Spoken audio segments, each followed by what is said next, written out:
And now I believe you all have little notes on your computer screens that say that you now agree to still be part of the Zoom service. So we'll all take a minute just to click those off. And if somebody wants to click it off on the screen up there on the iPad, because the people here in the sanctuary now just are seeing this big, huge message.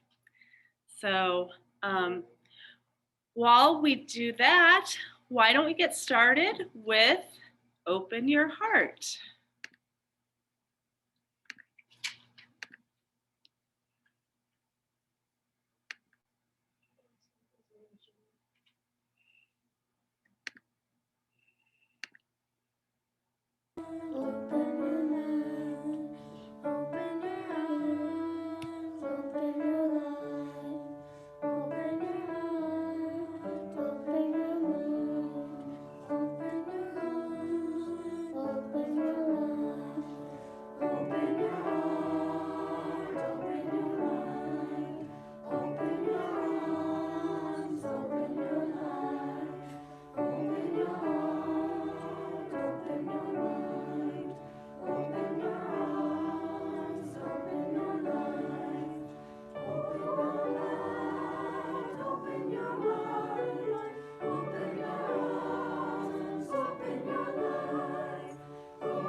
Oh, so my Zoom has disappeared, but it appears that everybody can still see me trying to see you.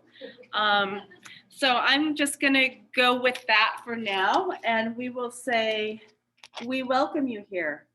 No matter your age, your size, or how you speak, you are welcome here. No matter the color of your skin, your hair, or your eyes, you are welcome here. No matter whom you love or how your family is composed, you are welcome here. Whether your ability to contribute comes in the form of time, talent, or treasure, you are welcome here. No matter how you express your gender identity or whatever your abilities, you are welcome here. Whether you come with laughter in your heart or tears, you are welcome here. Come with an open mind, a loving heart, and willing hands. You are welcome here.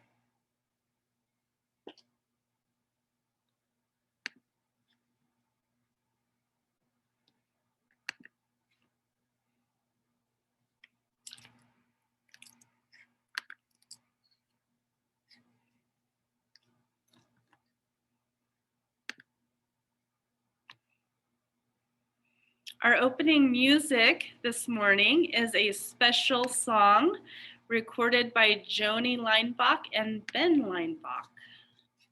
And I'm sorry, I'm not sure what's happening with our sound here. It was pretty low on my end.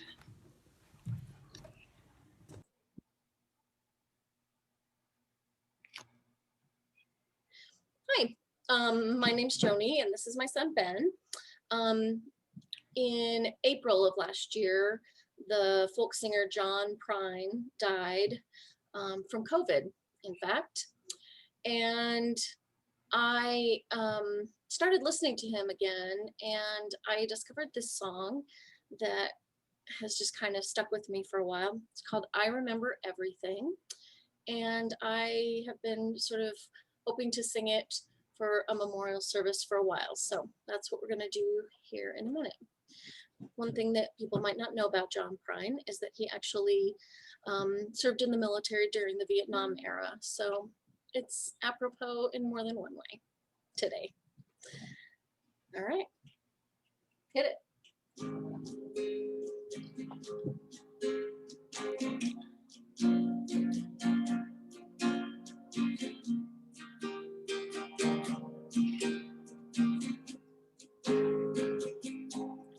I've been down this road before. I remember every tree, every single blade of grass holds a special place for me. And I remember every town and every hotel room, and every song I ever sang on a guitar out of tune. I remember everything, things I can't forget. The way you turned and smiled on me on the night that we first met. And I remember every night, your ocean eyes of blue. How I miss you in the morning light, like roses miss the dew.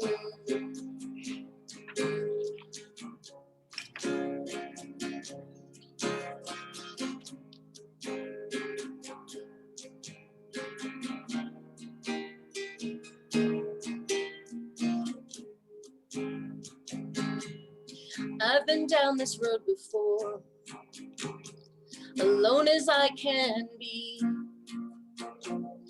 careful not to let my past go sneaking up on me. Got no future in my happiness, the regrets are very few.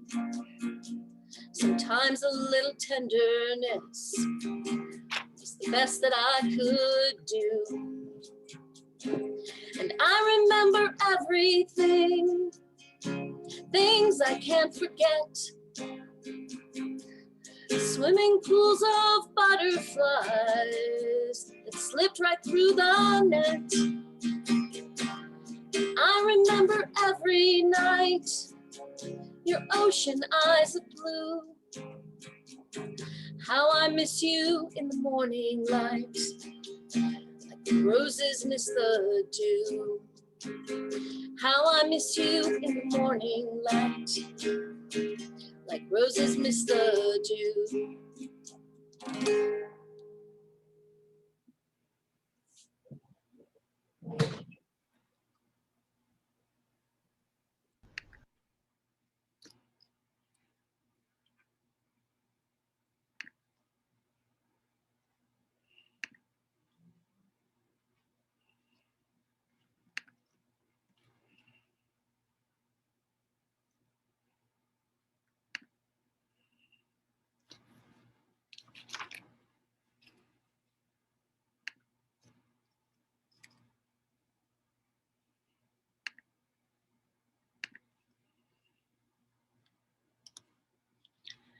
We gather this hour as people of faith, with joys and sorrows, gifts and needs.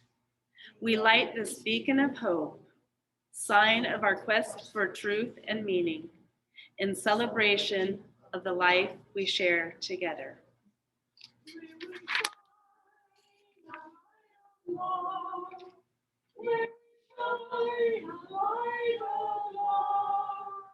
With every thought, with every step we take, may we shine a light of love.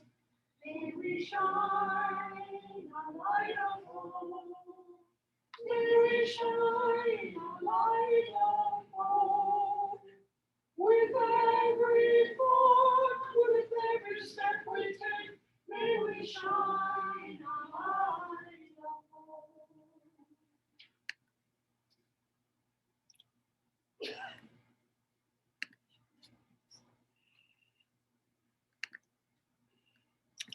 All right. I'm not sharing anymore. Good. Chelsea went ahead, even though she is out of town this weekend. She recorded us a time for all ages, and it is called The Wall.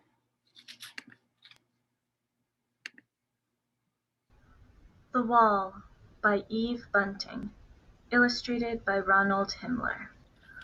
This is the wall, my grandfather's wall. On it are the names of those killed in a war long ago. Where is Grandpa's name? I ask. We have to find it, Dad says. He and I have come a long way for this, and we walk slowly, searching. The wall is black and shiny as a mirror. In it I can see Dad and me. I can see the bare trees behind us and the dark, flying clouds. A man in a wheelchair stares at the names. He doesn't have legs. I'm looking, and he sees me looking and smiles. Hi, son. Hi. His hat is a soft squashed green, and there are medals on it. His pant legs are folded back, and his shirt is a soldier's shirt. A woman as old as my grandma is hugging a man, old as my grandpa would be. They are both crying. Shh, he whispers. Shh. Flowers and other things have been laid against the wall. There are little flags, an old teddy bear, and letters, weighted with stones so they won't blow away. Someone has left a rose with a droopy head. Have you found Grandpa yet? I ask. No, Dad says. There are so many names. They are listed under the years they were killed. I've found 1967. That's when my grandpa died. Dad runs his fingers along the rows of print, and I do too. The letters march side by side like rows of soldiers. They're nice and even. It's better printing than I can do. The wall is warm. Dad is searching and searching. Albert A. Jensen, Charles Bernowski, George Munoz, he mutters. His fingers stop moving. Here he is. My grandpa? I ask. Dad nods. Your grandpa. His voice blurs. My dad. He was just my age when he was killed. Dad's rubbing the name, rubbing and rubbing as if he wants to wipe it away. Maybe he just wants to remember the way it feels. He lifts me so I can touch it too. We've brought paper. Dad puts it over the letters and rubs on it with a pencil so the paper goes dark and the letters show up white. You've got parts of other guys' names on there too, I tell him. Dad looks at the paper. Your grandpa won't mind. They were probably friends of his anyway, I say. Dad nods. Maybe so. A man and a boy walk past. Can we go to the river now, Grandpa? The boy asks. Yes, the man takes the boy's hand, but button your coat, it's cold. My dad stands very still with his head bent. A bunch of big girls in school uniforms come down the path. Their teacher is with them. They are all carrying more of those little flags. Is this the wall for the dead soldiers, Miss Gerber? One of them asks in a loud voice. The names are the names of the dead, but the wall is for all of us, the teacher says. They make a lot of noise and ask a lot of questions, and all the time Dad just stands there with his head bowed, and I stand beside him.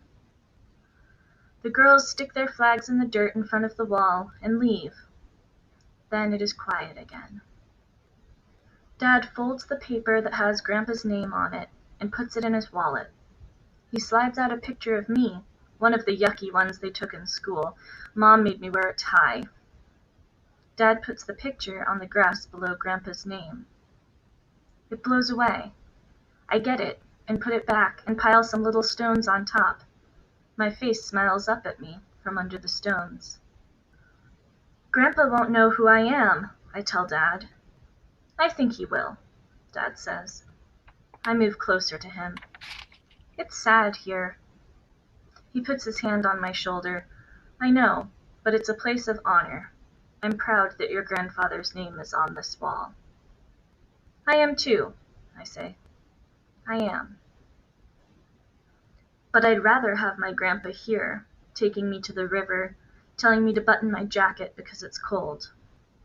I'd rather have him here.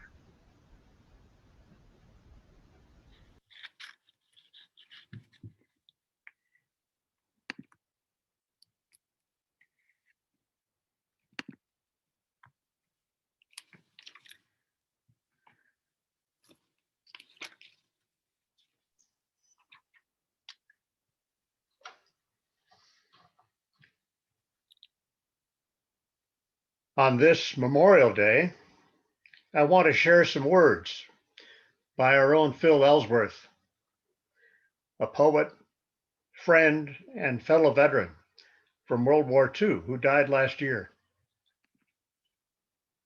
He was the first to hug me with tears in his eyes when I first told my own story of war to all of you 6 years ago. I miss him, especially now. His poem, talking to a high school class about the war. When I talk to them about the war, I tell them of the ones we left behind, to be gold stars in grieving window panes. How, if you live, they're what you think about, and glory isn't even in your mind. And what of those caught in your rifle's sight?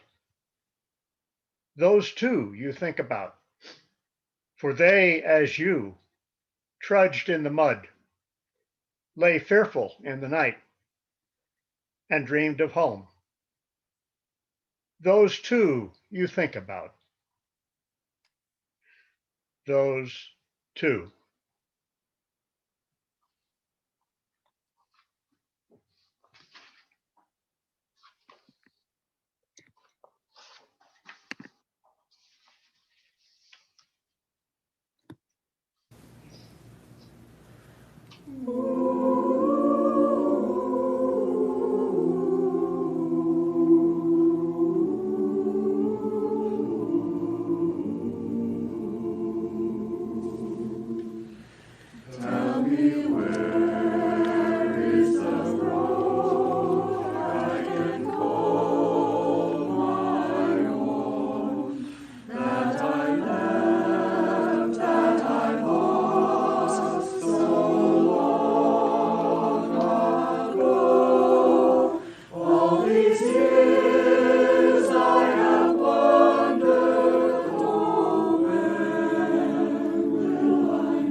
This community of care is created through our work and time together, our commitment to one another.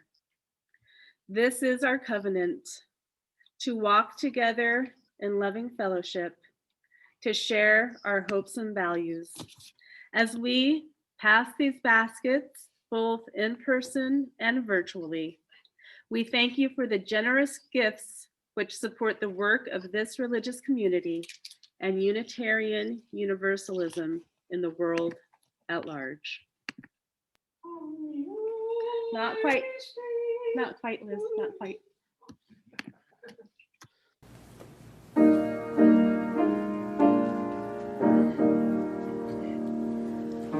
This is my song, O God of all the nations, a song of peace for lands afar and wide. This is my home, the country where my heart is. Here are my hopes, my dreams, my holy shrine. But other hearts in other lands are beating with hopes and dreams as true and high as mine. My country's skies are bluer than the oceans, and sunlight beams on clover leaf and vine. But other lands have sunlight too and clover, and skies are everywhere as blue as mine. For hear my song, thou God of all the nations, a song of peace for them and for mine.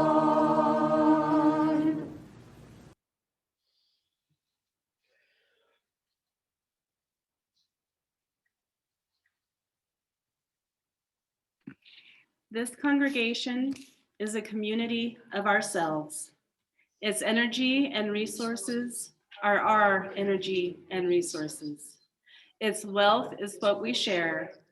As we contribute to its life, we affirm our lives within it.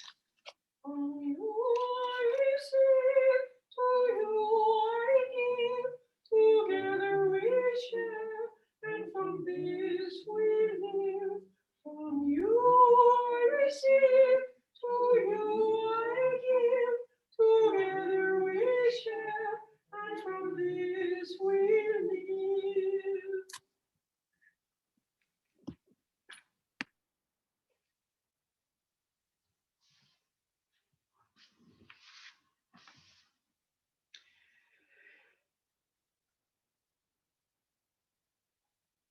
Thank you for your service, she said, smiling as she noticed the VA card in my wallet.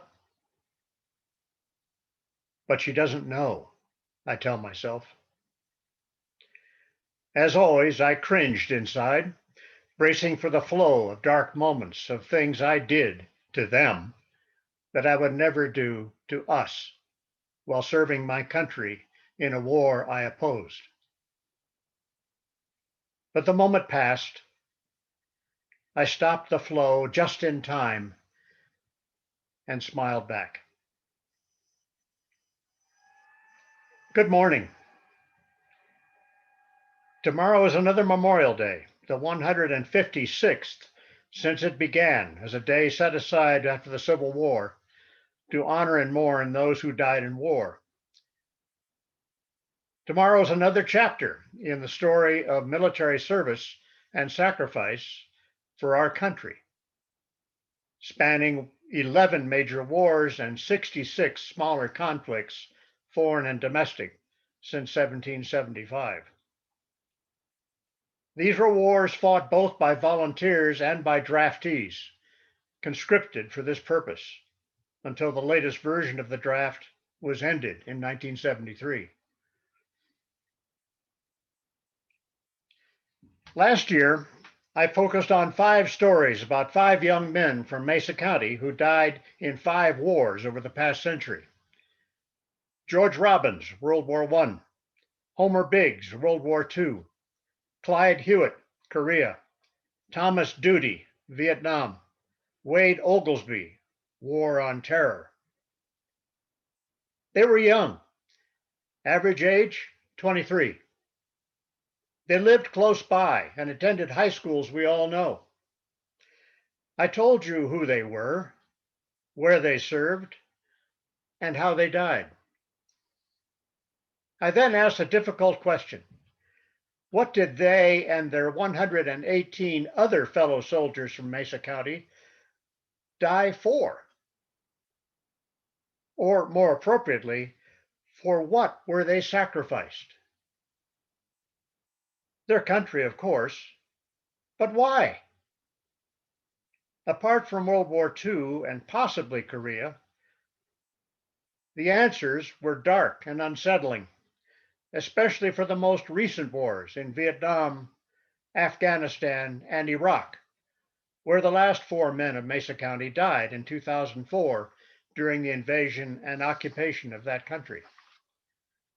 Their names were Mark Engel, Marines, Grand Junction, killed at Fallujah.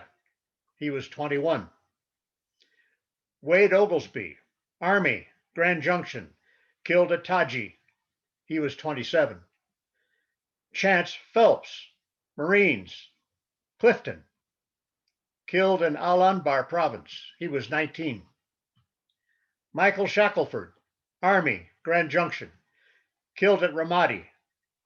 He was 25.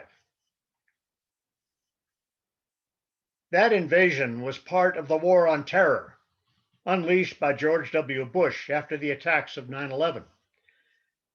A war of revenge waged against enemies indistinguishable from friends. A war that has taken 801,000 lives, among them 7,000 US soldiers, and cost our country $6.4 trillion, substantially more than the total US cost of World War II, $4.1 trillion in 2020 dollars. This war, our longest war, will end as we formally withdraw from Afghanistan on September 11th, 2021. There will be no victory celebrations, only sadness at the losses and anger at the decisions that brought us to this point. On this Memorial Day, our country is in a dark place, and I find it hard to speak what I feel as a veteran. Phil would understand, as perhaps others of you might as well. But Phil would not dwell in this darkness. He would seek the larger story, the deeper meaning, and move on with life and love, sharing what he learned poetically along the way. So perhaps now is a time to take stock, learn from the wars and the decisions that led to them, and resolve to do things differently as we move forward with our lives and those of our families. Others have done this. Ambulance drivers of the American Field Service, serving with the US Army in Europe during World War I, who channeled their trauma and grief into a program of international and intercultural exchange for teenagers from all countries, AFS. Their conviction was to build peace and eliminate war through promoting knowledge and understanding of each other, family by family. Veterans of World War II, like my father, who saw working with youth professionally through the Boy Scouts of America to be the most effective way to build character, self-reliance, and compassion, locally, nationally, and internationally. I remember that all the scouting professionals he worked with in those early years were returning war veterans. Veterans of the Vietnam War, like me, who saw in the War on Terror a ghastly repetition of the same flawed decisions that took the lives of young friends in Vietnam. My response was to work with counter-recruiting efforts aimed at persuading high school students to think twice before acting on the dubious promises of military recruiters and signing up with one or another of the military services. But this last story has a twist that I want to share with you, for it leads to a broader story of service and sacrifice that I want to tell.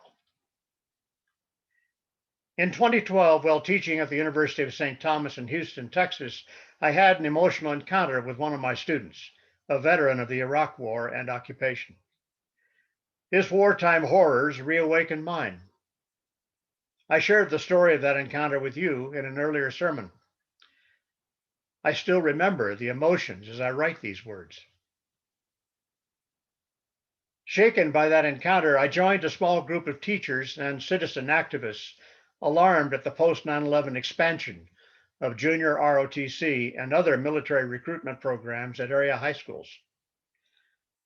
Operating out of a Mennonite church, this diverse group of volunteers had created a counter-recruitment organization, the Houston Committee for Youth and Non-Military Opportunities, aimed at these same high schools. Our message to the students: think twice before signing up for military enlistment. Our activities and dedication taught me much about how deeply the war on terror had militarized our society. Even members of the military were concerned by this development. In the words of an instructor at the U.S. Naval Academy, this seemed to be the permanent militarization of America.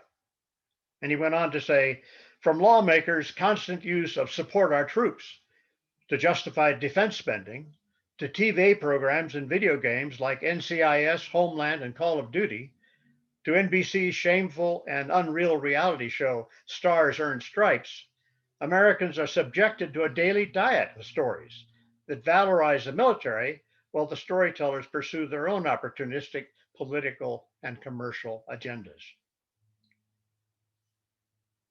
It was a classic David versus Goliath situation, where we had one volunteer assigned to work with guidance counselors in multiple high schools. The military had several junior ROTC instructors and retired military teaching in each high school. Our mimeographed literature on non-military careers competed poorly with the military's glossy brochures on the patriotism of military service.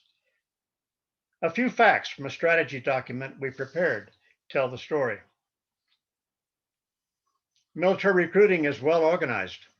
In 2013, there were 19,394 recruiters operating nationwide, grouped into 14 regional commands, further subgrouped into state and local recruiting battalions, targeting high school youth in a systematic and disciplined way.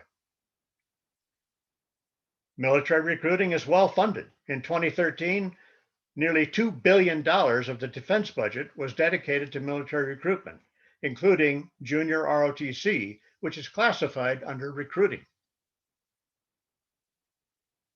Military recruiting focus is on high schools. The U.S. Army Recruiter's Handbook lays out a detailed network-centric recruiting plan for approaching each targeted high school. It rivals the marketing efforts of many businesses. For example, it advises recruiters to cultivate coaches, librarians, administrative staff, and teachers. Be so helpful and so much a part of the school scene that you are in constant demand. Know your student influencers. Students such as class officers, newspaper and yearbook editors, and athletes can help build interest in the Army among the student body. Coordinate with school officials to eat lunch in the school cafeteria several times each month. Deliver donuts and coffee for the faculty once a month. In Houston, a junior ROTC program was operating in all 25 comprehensive high schools in the Houston Independent School District, and 4 additional programs at as many middle schools. Program staff included 90 to 100 retired military who served as instructors, but were not subject to teacher certification requirements. Is the situation the same in Mesa County? In Houston, there was a lack of adequate information and support for exploration of non-military opportunities for all students. Funding for school counselors had been cut. Consequently, many students were joining the military without adequately exploring non-military options for education and employment. This was especially so for schools whose students were largely Black or Latino. Is the situation the same in Mesa County? As part of our work, each of us attended college career night at our assigned high school, hoping to talk with students and often their parents as well. Our table was usually adjacent to the recruiter table, staffed by members of the 4 services in full dress uniform. Their purpose was obvious. Ours seemed unclear. What did think twice mean? We were asked. Looking through our literature, they could find nothing that had the sabers and the sun appeal at the adjacent table. Conversations were few, and more than one parent questioned our patriotism. Yet we kept trying. David versus Goliath, indeed. For them, and I think for most other fellow citizens then and now, the meaning of service got skewed after 9/11 toward military service as the only truly honorable way to serve. It has taken 20 years of war on terror and a significantly revived military-industrial complex to get us to this level of militarization in our country. The Naval Academy instructor summed it up well.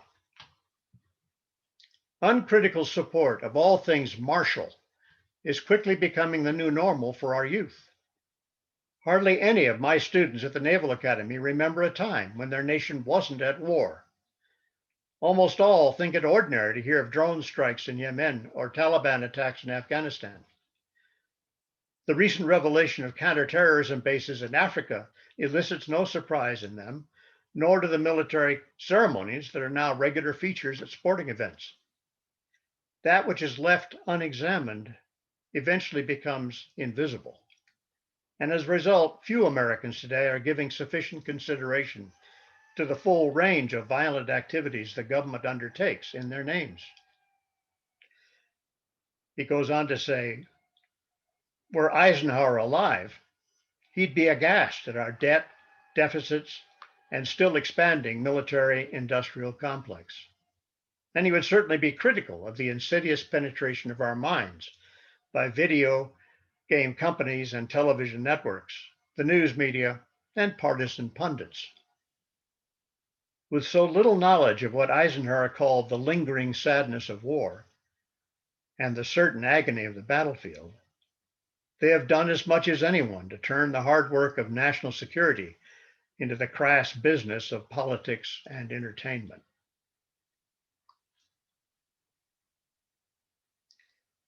So given what we know about how we got to this point, what should we do? On this Memorial Day, commemorating those who served and were sacrificed, perhaps it is most fitting that we undertake the daunting task of demilitarization.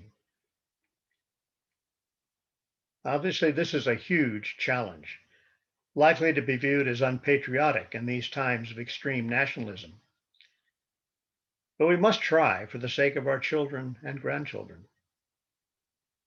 A first step might be to restore the full meaning of service and sacrifice, to include multiple forms of service, as well as military service. We should explore these in the future. Today, I want to focus on one, by way of 3 short stories to conclude this Memorial Day sermon. A Colorado Springs story. Every fall, the International Association of Firefighters conducts a memorial service for those who died in service during the preceding year and those who died in retirement. Founded in 1918 as a labor union, the IAFF represents 324,000 professional firefighters and paramedics across the US and Canada. The memorial service is held on a site designed for this purpose, the Fallen Firefighter Memorial, located in the city of Colorado Springs. Granite walls, similar to those of the Vietnam Memorial in Washington, D.C., containing the names of the fallen by year, are aligned in rows with Pikes Peak as backdrop. Some 1,500 firefighters from fire department locals all over North America usually attend, together with family members. Many come attired in Scottish kilts, carrying fifes, drums, or bagpipes in order to pay tribute to the fallen through music and marching during the ceremony. The harmonies, movements, and color fuse with the emotions of the occasion. It is a deeply spiritual moment of recognition of service and sacrifice. I'm accompanied by my wife, Jan, and my firefighter older son, Ben. We are moved. All around us is a special kind of camaraderie of those who face death in saving lives. As I wander back through the plaques of names after the memorial service, I stop at the year 2001 and am stunned. There I see the names of 343 New York City firefighters who died on 9/11. This year, the memorial service will add 96 more names to the honor roll of those who died in 2020. Included will be 2 firefighters from Colorado. Their names are Ricky Lee Fulton, firefighter pilot from Sterling, Colorado, who died fighting a wildland fire in September 2020. Joshua McDonald, fire investigator from Berthoud, Colorado, who died while providing EMS medical care in April 2020. Service and sacrifice. For what and for whom are painfully clear. A Storm King Mountain story. Leaving Colorado Springs, the 3 of us travel northwest to Glenwood Springs, where we have learned there's a special memorial just west of the town along I-70. Finding the tiny memorial parking area is a challenge. Ascending the trail up Storm King Mountain is a bigger challenge, especially for one my age. The trail is narrow, rocky, and steep, and may not have even existed in July 1994 when a lightning strike started a fire on the ridge of the mountain. On the afternoon of July 6th, a dry cold front increased wind and fire activity, pushing the firefighters to a highly flammable Gamble Oak area. Within seconds, a wall of flames raced up the canyon toward the firefighters on the west flank fire line. 14 smoke jumpers, hotshot, and heli-tac crew members were not able to escape and were killed as they tried to flee. 9 of these, 5 men and 4 women, were members of the Prineville Hotshots based in Oregon. All were in their 20s. Service and sacrifice, for what and for whom, are sadly clear. A firefighter paramedic story. As Ben and I retrace the markers of the 14 fallen firefighters on the ridgeline, I feel the wind blowing up the canyon from the valley below, rustling the leaves of the trees that remain. Blackened stumps are everywhere. For a moment, the sacredness of this place overwhelms me, and I hear their voices in the wind, wondering about their bravery, wondering who they were, and thanking them for their sacrifice. The feeling persists as we follow the trail downward. It's a somber time of deep meaning for Ben, and I'm curious and concerned. As I usually do, I ask him about how his work as a firefighter and paramedic in San Antonio, Texas is going. But this time, my questions and his answers seemed to take us to deeper levels. Ben, it's been 11 years now, 4 as a paramedic. I know you've been going through some tough times. There have been many challenges. Is it still what you want to do? Pop, this is the greatest job in the world. Where else would I face so many mental as well as physical challenges? What other job teaches so much about honor, so much about the human body, so much about service? What other job forces you to question your spiritual beliefs? Honor? Service? Tell me more about those. Well, I'm proud of what I do. It's an opportunity every day to be that person who is somebody's hero, the hero that that somebody needs. It's a duty, a responsibility I take seriously. In the department, reputation is everything. Whether you can be trusted, whether you are honorable, your professionalism, your compassion for the patient. When that call comes in, and when, not if, it's a potential trauma, a bad call. Your partner, the patient, the department, the public depend on how you respond. Over and over again. It never stops. Bad calls. What has been your worst so far? Sorry, Pop, I can't tell you that. That's all under the yellow blanket. I lock those times away in a sealed vault. It's the only way I can keep going. To answer your question, I would have to empty out that vault and relive all those times. Every day could be a worse day. There is no predictability in what I do. When those days happen, my partner, the brother sisterhood of other firefighter paramedics, is there. They know. They understand. They hold me up during the drama. It's a bond forever. What's your best day so far? Pop, hard to say. There are many. Could be the third grade class asking about our fire engine at the station. Could be the patient that grabbed my hand after arriving at the hospital and saying, "Don't leave. Thank you." Service and sacrifice, for what and for whom, are profoundly clear. The dead we remember today have taught us war perpetuates war. Ending war and building peace are hard. They require new ways of thinking about us and them, new ways of understanding the world we share, and new ways of thinking about service and sacrifice with both heart and mind. Perhaps working together, step by step, we can find these ways so that our children's children will celebrate Memorial Day as a day of peace, not war. And to help me bring this to a close, here's another young man from Mesa County.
Richard, at this time, would you like to open it up for some conversation, or should we close with Blue Boat Home?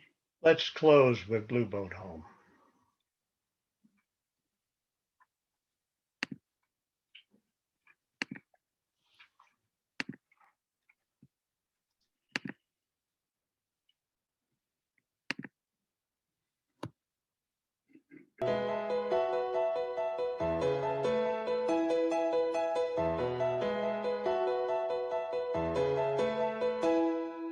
Far below me, I feel no motion, standing on these mountains and plains, far away from the rolling ocean.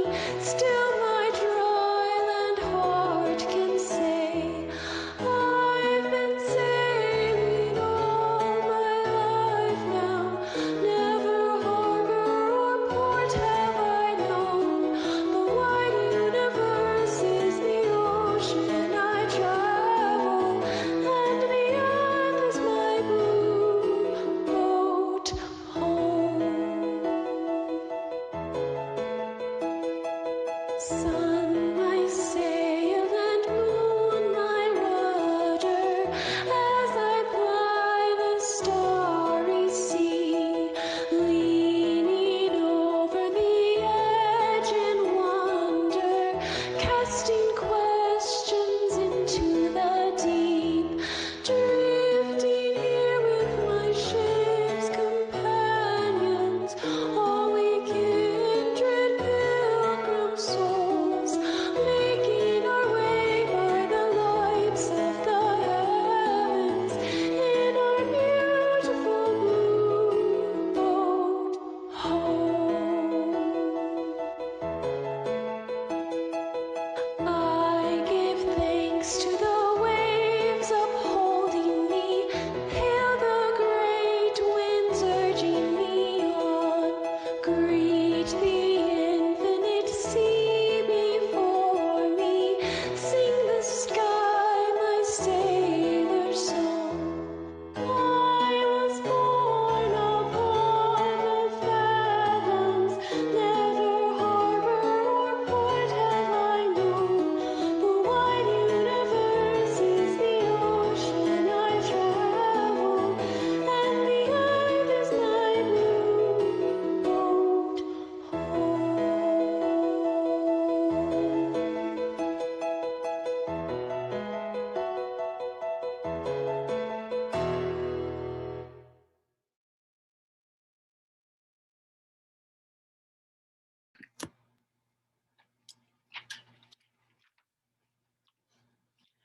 We extinguish this flame, but not the light of truth, the warmth of community, or the fire of commitment.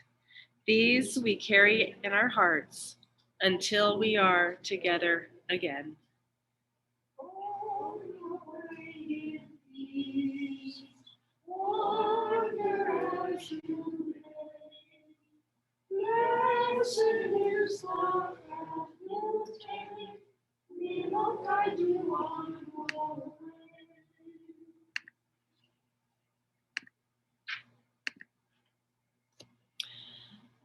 Thank you, Richard, for an amazing service. Would you like to open it up for some conversation, or should we just let the sense of peace be what it is today? Let's let the sense be what it is today. I think I've said enough, and I think it's time to feel and to think. Thank you, everybody, for being here with us on this Memorial Day. And thank you, Richard, for reminding us what Memorial Day really is truly about. And so at this point, if you are going to go on with your day, we send you in love and peace and safety. And if you would like to join a virtual breakout room in a few minutes, we'll take a few minutes just to let the solemnness of Richard's sermon be with us, and then I'll go ahead and open some breakout rooms.